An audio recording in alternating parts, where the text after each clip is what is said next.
Hello everybody, this is the third and last part of the comment on the book The Wild Girl by contemporary British author Michele Roberts. We are now going to read uh, an excerpt of the novel who is very important in the narrative. At this point, Mary had just said what she knew about Christ. Christ had already resurrected and he had appeared first to her. So she was the first testimony of the first witness of the resurrection. And it's accepted by all Christians because it's written in the Gospel. So she's called apostle to the apostles because of it, because she was the first one to know and to spread the news of the resurrection. So this is what she has just done. She has just said that he he has risen from the dead. Jesus is alive. So uh, after that, after she says, this is what happens. Simon Peter said, "Would the Lord really speak privately with a woman and not openly to us?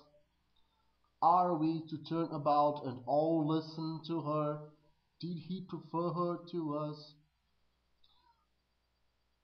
My brother Peter," I implored him. This is Mary Magdalene. Tears ran down my face. "Do you really think that I am lying about what the Savior said to me? Each of us is a disciple, each of us is therefore an authority, and each of us knows God within, as the Lord taught us. Each of us can receive revelation. None of us has power over the others to decide what is the truth. It is God who tells us that, the God who speaks within.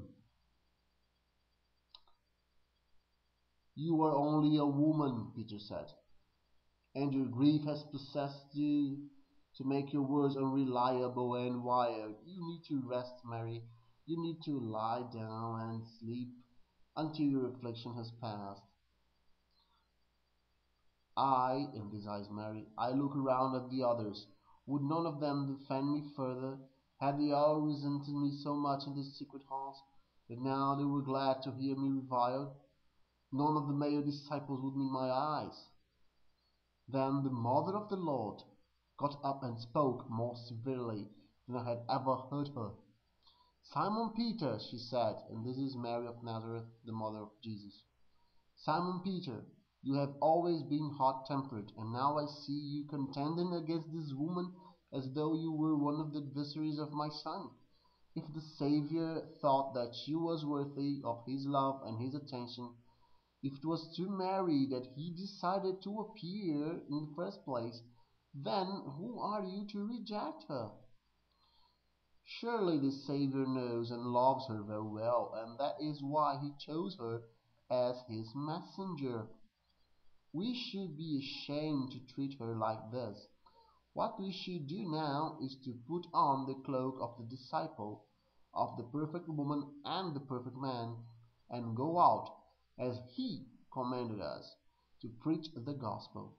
It is not our business to lay down any rules and laws for each other besides those that the Savior has already given.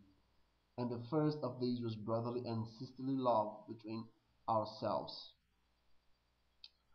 Okay, and then Peter accepts the words of Mary of Nazareth.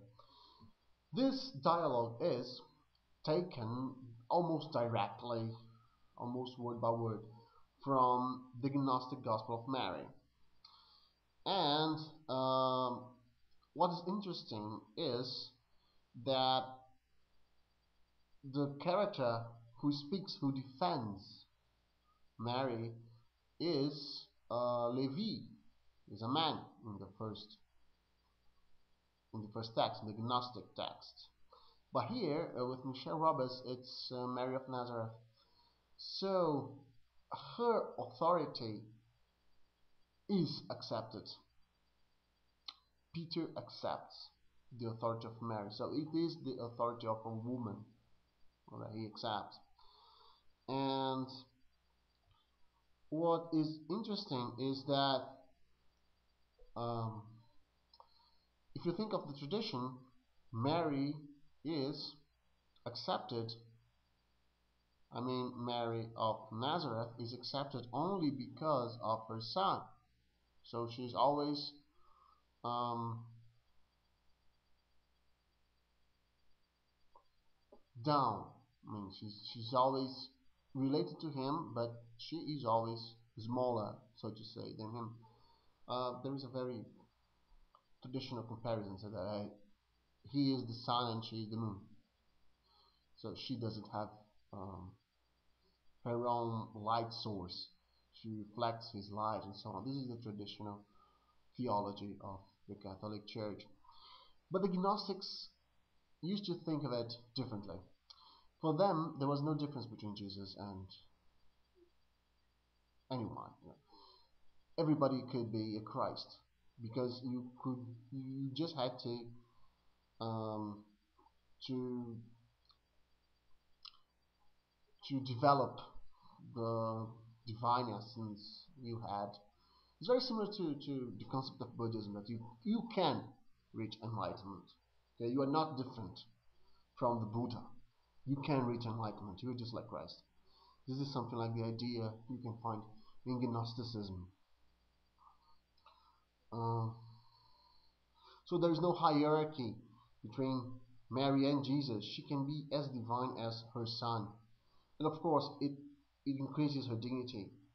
And she looks like the goddess Magdalene speaks about a lot. So she is, Magdalene speaks a lot about the goddess and the tradition of the goddess. And there is a long, long, long, long tradition of works studying the gods and the role of the goddess.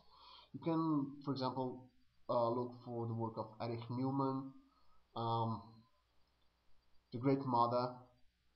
You can go to Joseph Campbell, and then you can see the second tome of the Masks of Gods.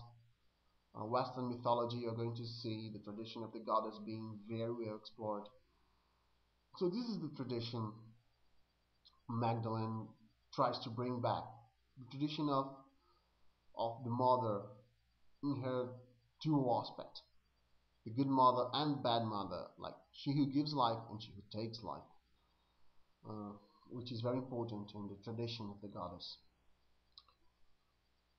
Just to finish with the novel, I think that the most important thing is that the question made by Mary in the novel and the question made by Levi in the Gnostic Gospel. This is the question also posed by Michele Roberts. If the Savior chose women, who are you to deny them this place of dignity they once had? Thank you very much. I hope you read the novel and I hope you enjoy it. Thank you.